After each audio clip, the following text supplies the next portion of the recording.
One of the most popular types of challenge runs in any Pokemon game is the Nuzlocke challenge, a self-imposed set of rules intended to transform the normally effortless gameplay of Pokemon into a high-stakes game of life and death. Maybe you've wanted to do a Nuzlocke for a while now, but you've been too scared to try. Or maybe doing one in a brand new generation with all new Pokemon seems too daunting. Or maybe you're just really bored and you clicked on a random YouTube video. Either way, I'm FlygonHG. I do tons of hardcore Nuzlockes on this channel, and in this video, we'll be going over tips and tricks that you can use to beat a Nuzlocke of Pokémon Scarlet and Violet. If you enjoy the video, leaving a like and subscribing to the channel would make a huge impact. For the uninitiated, let's quickly break down what a Nuzlocke is. At its most simple, a Nuzlocke consists of two basic rules. 1, if a Pokemon faints in battle, it's dead and can no longer be used. And 2, you can only catch the first Pokemon you find on each route. I did an entire video breaking down how these rules work in Scarlet and Violet that you can check out here, but assuming you already know how to set up a Nuzlocke in these games, let's discuss how to go about actually beating the Nuzlocke.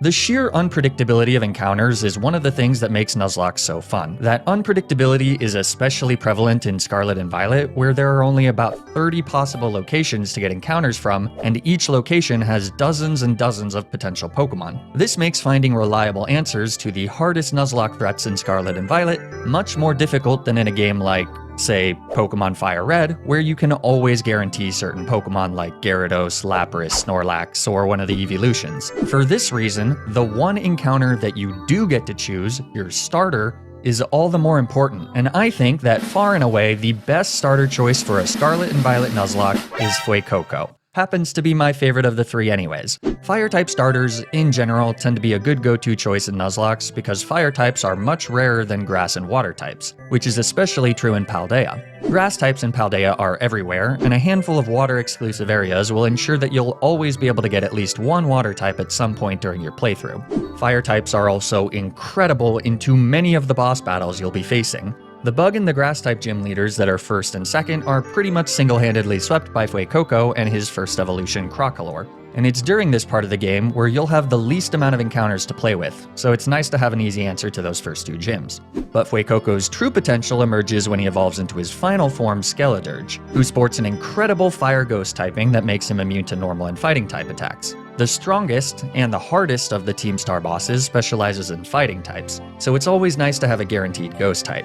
I mean, granted, all of Yuri's non-wheeled Pokemon have a way to hit Skeledirge for super effective damage, but he's great for pivoting nonetheless. Skeledirge also has an incredible signature move in Torch Song, an 80 base power fire type move that gives the user a guaranteed special attack boost. With Torch Song, Skeledirge is able to snowball entire matchups, especially if you've gotten a speed boost from a flame charge. Pairing Torch Song with the held item Throat Spray will give you a second special attack boost immediately after the first Torch Song. With this simple combination, and the help of Terastallization, Skeledirge is able to single-handedly sweep Grusha and his ice types for the 8th gym badge, as well as both Poppy and Larry in the Elite Four, among others. Hopefully, I've done a good job convincing you that Fuecoco is the way. But fortunately, if you like to go against the grain, or maybe you're a cat person, all three of the starters have their merits. Sprigatito and Quaxley are both solid answers into the Stony Cliff Titan, which Fuecoco is very weak to. Meowscarada's signature move Flower Trick gives you a way to guarantee critical hits, which is always nice. And her secondary Dark typing is useful into some matchups like Tulip's Psychic types, except for her Gardevoir. Meowscarada is quite frail though, so switching her in will be a bit harder, and missing out on some KOs with Meowscarada could be far more costly than with the other two starters. Quaquavel has the least useful of the three signature moves in Aqua Step. A guaranteed speed boost is super nice, but with a handful of speed EVs, this guy will be outspeeding most Pokemon anyways. Plus, water types are a dime a dozen. Still, a strong and speedy fighting type is great into Larry's normal types, Poppy's steel types, Gita's King Gambit, and a handful of Sada and Turo's Paradox Pokemon in the endgame. If you do pick the duck, just be sure to always be in the position to take out Nemona's Skeledirge quickly, because you really do not want that thing setting up with Terra-boosted Torch Songs. The same thing can actually be said if you choose Meowscarada and Nemona gets Quaquavel, so that's yet another reason to pick Fuecoco. Plus, isn't Fuecoco just so darn cute? With your starter chosen, it's now time to start building out your team and preparing for the hardest threats of the Nuzlocke. I'll be talking about things as if you'll be facing against every single boss battle in level cap order, all the way up until the final battle against Professor Sada or Turo, but if this is your first Nuzlocke, you might want to just focus on completing the Victory Road storyline that covers the 8 gym leaders, the Elite Four and Champion, and then ultimately ends with the final fight against Nemona. With Fuecoco, the first 2 gyms are pretty easily taken care of. Using encounters from the various South Province areas, you should be able to get an acceptable answer into the Stony Cliff Titan. Believe it or not, Arven is actually not totally useless for this fight, if not only for the fact that Cloth likes to focus on his shelter before taking you down. The Open Sky Titan can be a bit trickier since you can't heal Pokemon between rounds, but once again, Arven with Knackley should help out a decent amount. Any rock type or physically bulky Pokemon will do for this fight. Giacomo is the first of the Team Star bosses you'll face, and though his Pawniard is a total chump, his Starmobile is pretty threatening, so you'll want to be prepared with a Pokemon that hits it for super effective damage. Fido from South Province Area 1 is a really solid answer. You'll want to avoid Pokemon that rely on special moves since Giacomo likes to use Snarl. His Starmobile also has Intimidate, but switching Pokemon in and out in this fight is relatively safe since he often starts by lowering your special defense with Metal Sound, which doesn't have the best accuracy. Like with all Starmobiles, just remember that they can't be statused. They can have their stats lowered, but moves like Thunder Wave, Yawn, and Leech Seed won't work against them. After that, it'll be off to Levincia to fight Iono for the 3rd gym badge, and she's one of the first major threats in the game. You'll need to fight Nemona before doing her gym challenge, but since her Pokemon aren't fully evolved, this fight shouldn't be too much of an issue. In contrast, 2 of Iono's 4 Pokemon are fully evolved, including her Mismagius that terastallizes into an electric type. With her ability Levitate, she has 0 weaknesses, and can threaten sweeps with Confuse Ray and Terra-boosted Charge Beams. The good news is that her only attacking moves, Charge Beam and Hex, can be ignored by ground types and normal types respectively, so with the right encounters, this can be much easier. Asado Desert is a good place to look for ground types, whereas normal types are sprinkled all over Paldea. Since you usually can't guarantee a specific Pokemon in a Nuzlocke, the best trick for dealing with this Mismagius is to take the time to explore all of Paldea. Unlike other games, Scarlet and Violet are almost entirely open world, meaning that with the right amount of patience, you can get to most areas of the map right away, and doing so will reward you with a lot of juicy items that'll make things much easier. For example, many very useful TMs can be found from the very start of the game, and even more can be found after you've defeated the first 2 Titans and got the ability to swim across water. There are far too many good TMs to mention here, but here's just a few that I think are particularly great nabs, especially early in the game. Giga Drain can be obtained from an island in Casseroya Lake. Surf can be picked up right from Levincia to give your water types a super early 90 base power stab move. Bulk Up can be obtained by making the trek to Alfornada, and Calm Mind can be picked up in South Province Area 5. Calm Mind in particular is huge for dealing with that pesky Mismagius. If you're feeling a little ambitious, you can also try to beat 5 trainers in Asado Desert to get the TM for Earthquake right before facing off against Iono. Just be sure to stick to the trainers with the Pokemon in the low 20s, and avoid the 1 or 2 trainers that are at a higher level. TMs aren't the only thing that you'll get from exploring Paldea though. You'll also get unforgettable memories through bonding with your Pokemon as you slowly meander through the lush scenery of Paldea. No, I'm just kidding. You'll also get a crapload of really powerful items. There's a Leftovers in Medali and an Assault Vest in Porto Marinada, both of which can be picked up and used from the very beginning of the game. Additional Leftovers can be purchased from Cascarafa. Wide Lens and Covert Cloak can be purchased from Levincia. The power items can be purchased from any Delibird store and used to easily do early effort value training. That's not even mentioning the evolutionary items that can be picked up around the map, which give you really strong, fully evolved Pokemon much earlier than in most Pokemon games. Scarlet and Violet give you access to so many great items so early that it'd be foolish to not take advantage of them. The Assault Vest in particular is super useful for Mismagius, so with enough patience and exploration, you should be able to find enough items and TMs to devise a semi-reliable way to deal with Iono. Now there's 2 downsides to exploring Paldea and getting a bunch of items really early. The first is that if you're not careful, you can find yourself face to face with some very powerful Pokemon that will easily wipe your team. In order to avoid that, be sure to carry a healthy supply of Pokédolls at all times. Even in a hardcore Nuzlocke where using items in battle isn't allowed, I usually permit the use of Pokédolls because it just makes the game more fun. Oh, and remember, if a certain area of a map has Pokemon that are too high of a level, but you want a new encounter in that area, you can always do a Terra Raid battle, which level scales based on the number of badges you have. The second downside is that purchasing a bunch of battle items becomes very, very expensive, and farming money in this game isn't as easy as it is in other games, especially since trainer battles are now optional and you can only do them once. Fortunately, exploring Paldea should have also given you a ton of crap that you can sell for a pretty penny. Additional treasures can be farmed in Asado Desert, South Province Area 3, and by doing the previously mentioned Terra Raid battles, which give you a bunch of valuable rewards if you beat them. If you decide that dying in a Terra Raid battle counts as a Nuzlocke death, you'll want to be careful doing this, but you could always just sit there and let your partners take care of the raid themselves. If you don't attack, the raid Pokemon won't attack you either, at least for a while. Kinda scummy, and I wouldn't advise it for high-level raids online, but for smaller raids, you'll usually be carried by someone who's one-shotting the Pokemon anyways.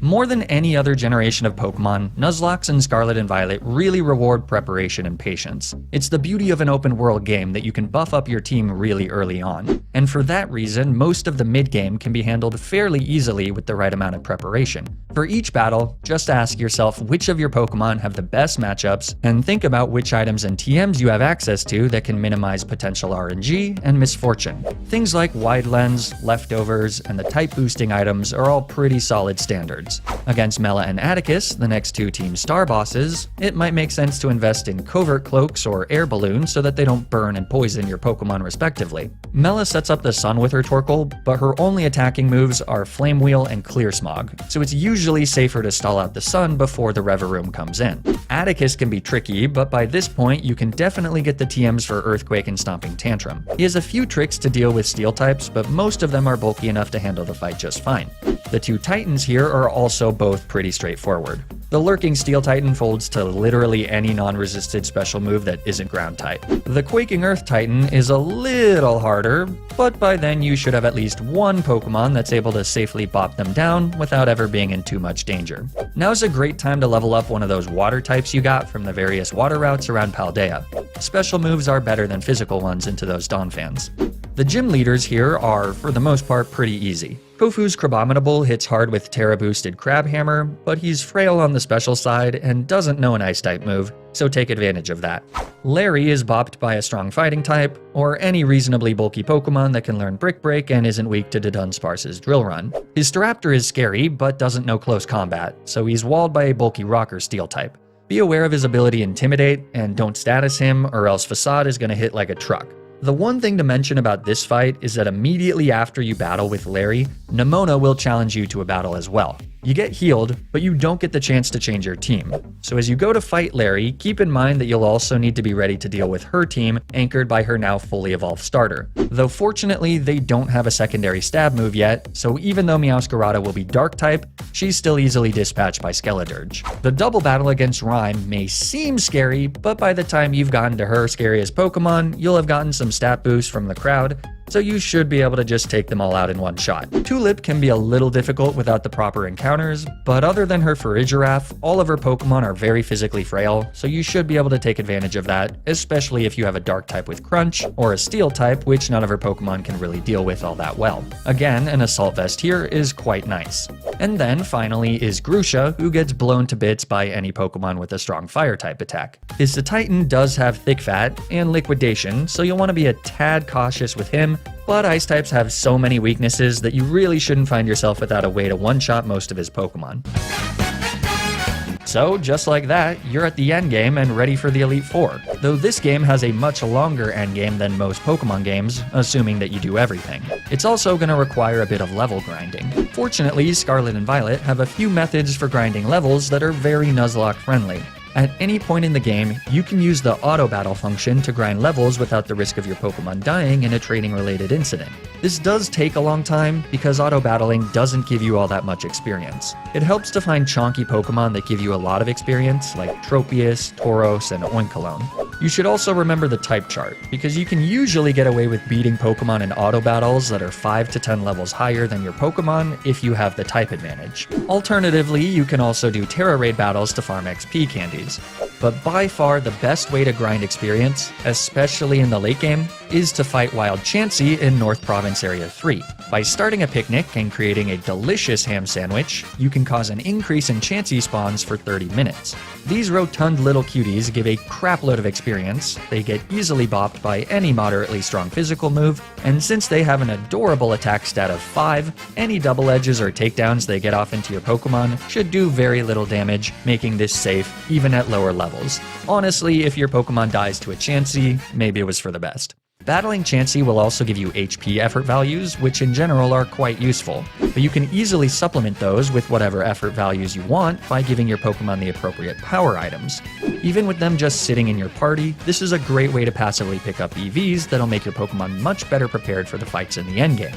If you're in doubt about what EVs to use, my general advice is to just focus on one of the Pokemon's attack stats and then maxing out their speed. It's almost always beneficial to outspeed your opponents, and in-game, even fairly slow Pokemon can outspeed most of their opponents with some speed EVs. The only thing to remember about this is that making sandwiches with your Pokemon increases their happiness and affection, meaning that if you do it too much, they'll start getting those game-breaking buffs like surviving hits on 1 HP. I don't love this for Nuzlocking, so I make sure to make sandwiches with Pokemon that I'm not actually using in my Nuzlocke. The final boss battles of the game can all be pretty tough. Eerie, the final star boss, has 4 fighting types that are quite strong, and most of them are pretty speedy. Annihilape in particular is super threatening, so don't take this fight lightly. Fairy types help out a ton here, especially since Lucario doesn't know a steel type move. The Elite Four and the Champion Gita are next, and they're on the easier side.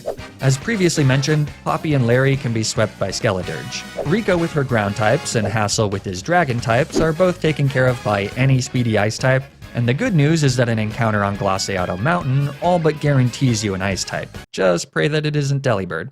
Gita has an eclectic team, but there's nothing too formidable on it other than her King Gambit, who can get boost thanks to his ability Supreme Overlord, so you'll want to have something that can take him out fast with a 4-time super effective fighting type attack. After Gita, though, you'll need to face a bunch more boss battles if you want to go all the way to the credits. Nemona, Clavel, Penny, and Arven all have 6 Pokemon apiece, and they all have a wide variety of typings, so there's no surefire way to guarantee a victory against any of them. The same thing can be said about AI Sada and Turo, though many of their Pokemon are weak to Fairy and Ground type moves. In order to beat these final bosses, you may need to incorporate some unique or cheesy strategies. So in this final section, let's talk about some general battling strategies that work especially well in Scarlet and Violet. The first thing to talk about is Generation 9's gimmick of choice. While by no means as broken as Dynamax, Mega Evolution, or even Z-moves, a smart Terastallization can give you an edge in many of the game's harder battles. Terastallization causes your Pokemon to become their Terra type. In most instances, a Pokemon's Terra type is just one of their standard types. For example, your starter Skeledirge will always have a Fire Terra type. When Terastallized, moves of the same type as the Pokemon's Terra type will do increased damage. It's basically an additional same type attack boost. A Skeledirge with the Fire Terra type will do double damage with Fire type moves instead of just the standard 1.5 times boost from Stab. So, oftentimes, Terastallization can be used to increase your damage output and pick up kills that you'd otherwise miss out on. But Terastallization can also be used to change your typing as a defensive play.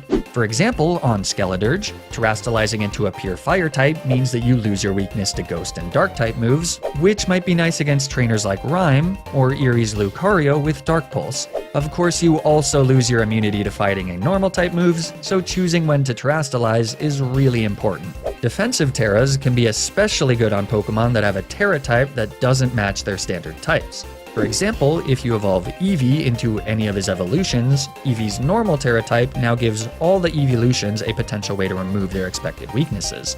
More often than not, Pokemon picked up from raid battles will have unique Terra types as well. When preparing for a boss battle, it's good to always think about which Pokemon you want to Terastallize and when. Remember, you can only Terastallize once, so be sure to use it wisely, thinking about which of your opponent's Pokemon is the biggest threat. The second general battling strategy is to think about how you can abuse setup sweeps. Many Pokemon get access to very powerful setup moves in this game, which means that sometimes the best way to defeat a challenging boss battle is to find an opportunity to set up. Scarlet and Violet provide one very easy way to do this through the use of reusable focus sashes. Leading a Pokemon with a focus sash means that more often than not, you can safely set up a sweep without worrying about your Pokemon going down to a super effective move or a poorly timed critical hit. There's many exceptions to this, obviously. Priority moves, status effects, and Pokemon with Sturdy can all prevent this from being as foolproof as it sounds, but it's always a good option to keep in mind. Alternatively, Focus Sash plus Counter or Mirror Coat is a great way to cheekily take out one of your opponent's Pokemon for free. As a final point, something to always keep in mind when preparing for battles, especially the hard boss battles in the endgame, is the order that your opponent will send out their Pokemon. This depends on the Pokemon that you have out at any given time. In earlier generations, the logic for deciding which Pokemon comes out is fairly complicated, but in recent generations, it's become much more simple. Full disclosure, I haven't confirmed this for Scarlet and Violet, it just seems to be true based on my experiences. So take this next part with a grain of salt. In general, the AI opponent decides what Pokemon will come out next by calculating which Pokemon has the move that will have the highest base power after factoring in type matchups, but not factoring in stab. The exception to this is that they will always save their ace for last. This logic can be used to plot out the flow of battle and make sure that you're ready for not just your opponent's current Pokemon, but their next one as well. For example, in the fight against AI Turo during my Ice type only challenge, I knew that if I killed his lead Iron Moth with Satitan, the pure Ice type, this would bait out Iron Thorns next, since super effective Stone Edge with 100 base power is the strongest move that the rest of his Pokemon have. This lets me easily take out two of his Pokemon with Choice Scarf Earthquakes right off the bat. Had I tried to kill Iron Moth with Weavile, for example, this would have baited out Iron Hands first, since quad effective Drain Punch would have been 300 base power, which is more than Stone Edge's 200 base power. Now Iron Thorns also has Brick Break, but since Iron Hands is earlier in Turo's party lineup, the AI defaults to that Pokemon. Keeping this logic in mind while preparing for battles is a great way to avoid situations where you easily handle one threat only to be stomped by whatever comes in next. There's all types of battle strategies that we could discuss that aren't specific to Scarlet and Violet. If you'd like a longer video breaking down things like AI switch logic and flow charting out battles, let me know in the comments down below. Getting used to that style of thinking is one of the best ways to step up your Nuzlocking skills, and it's not quite as difficult as it might seem at first glance. But for now, that's all the tips I have for Nuzlocking Scarlet and Violet. This was by no means meant to be an exhaustive guide to Nuzlocking, and I'm sure I missed plenty of things that I'll be able to pick up as I continue to do playthroughs of these games. But hopefully this video helped give you some ideas about how to beat your very first Nuzlocke of Scarlet and Violet. As always, thank you all so much for watching. Please let me know in the comments down below what other videos of this style you'd like to see. I'm always looking for ideas for future videos. Be sure to stay tuned for more Nuzlocke videos, and until then, remember to always, always, always play around the critical hit.